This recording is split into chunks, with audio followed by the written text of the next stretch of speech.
Capítulo 13, O Mundo Sem Culpa, subtítulo 4, A Função do Tempo, item 3. Nessas circunstâncias, não seria mais desejável ter estado errado, mesmo a parte do fato de que estavas errado? Embora talvez se pudesse argumentar que a morte sugere que houve vida, ninguém poderia alegar que ela prova que há vida. Mesmo a vida passada, que a morte poderia indicar, só poderia ter sido em vão, se é nisso que ela termina e se é disso que ela precisa para provar que, de alguma forma, foi vida. Tu questionas o céu, mas isso não questionas. No entanto, poderias curar e ser curado se questionasses isso. E mesmo que não conheças o céu, não poderia ele ser mais desejável do que a morte? Tens sido tão seletivo no teu questionamento quanto a tua percepção.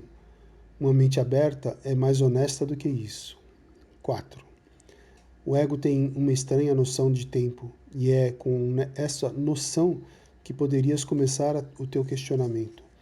O ego investe maciçamente no passado e no final acredita que o passado é o único aspecto do tempo que é significativo.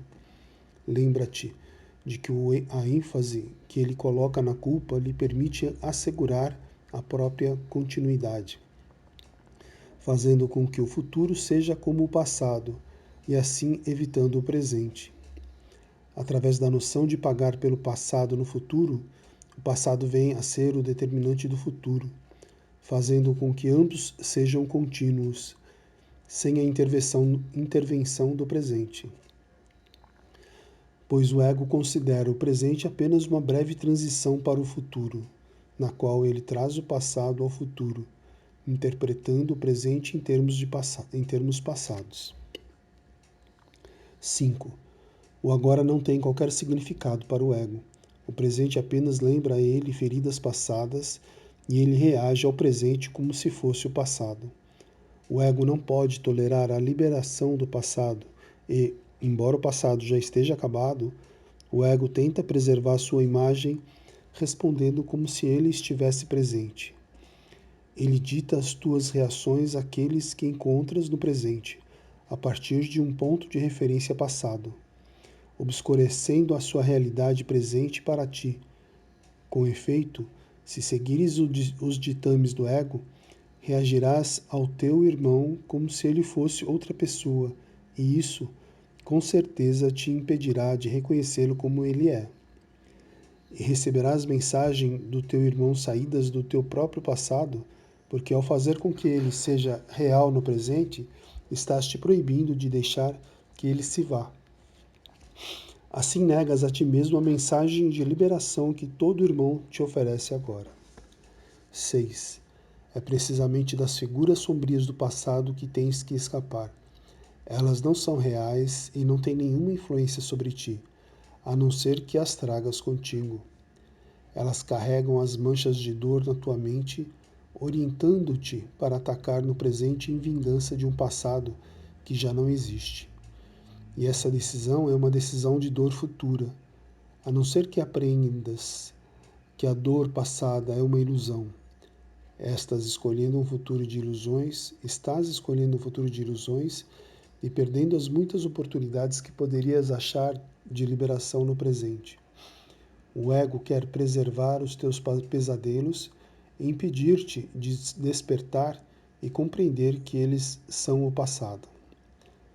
Poderias reconhecer um encontro santo se o estás percebendo apenas como um encontro com o teu próprio passado? Pois não estarias te encontrando com ninguém, e o compartilhar da salvação, que faz com que o encontro seja santo, estaria excluído da tua vida. O Espírito Santo ensina que sempre encontras a ti mesmo, e que o encontro é santo porque tu o és. O ego ensina que sempre encontras o teu passado, e porque os teus sonhos não foram santos. O futuro não pode ser santo e o presente é sem significado. 7. É evidente que a percepção que o Espírito Santo tem do tempo é exatamente oposta à do ego. A razão disso está igualmente clara, pois eles percebem a meta do tempo de maneiras diametralmente opostas. O Espírito Santo interpreta o propósito do tempo como de tornar a necessidade do tempo desnecessária. Ele considera a função do tempo como temporária, servindo apenas a sua função de ensinar, que é temporária por definição. A sua ênfase, portanto, recai sobre o único aspecto do tempo que pode se estender até o infinito, pois o agora é a noção mais próxima de eternidade que esse mundo oferece. É na realidade do agora, sem passado ou futuro, que está o começo da apreciação da eternidade. Pois só o agora está aqui e só o agora apresenta as oportunidades de encontros santos nos quais se pode achar a salvação. 8.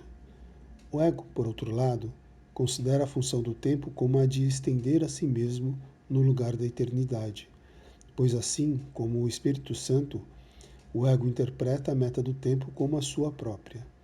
A continuidade do passado e do futuro, sob a sua direção, é o único propósito que o ego percebe no tempo, e ele abole o presente de tal forma que nenhuma brecha em sua própria continuidade possa ocorrer. A sua continuidade, portanto, iria manter-te no tempo, enquanto o Espírito Santo iria libertar-te do tempo. É a sua interpretação por meio da salvação que tens que aprender a aceitar, se quiseres compartilhar da sua meta de salvação para ti. 9. Tu também irás interpretar a função do tempo do mesmo modo como interpretas a tua. Se aceitas a cura como tua função no mundo do tempo, enfatizarás somente o aspecto do tempo no qual a cura pode ocorrer.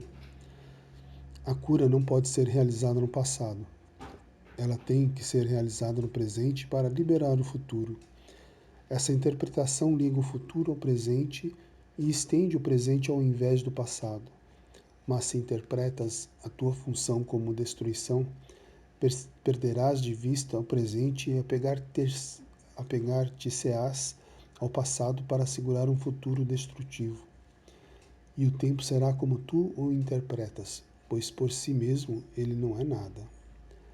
Subtítulo 5. As duas emoções, item 1. Eu disse que tens apenas duas emoções, amor e medo. Uma é imutável, mas em constante intercâmbio, sendo oferecida pelo eterno ao eterno. Nesse intercâmbio, ela se estende, pois aumenta na medida em que é dada. A outra assume muitas formas, pois o conteúdo das ilusões individuais difere enormemente. Mas elas têm uma coisa em comum. São todas insanas.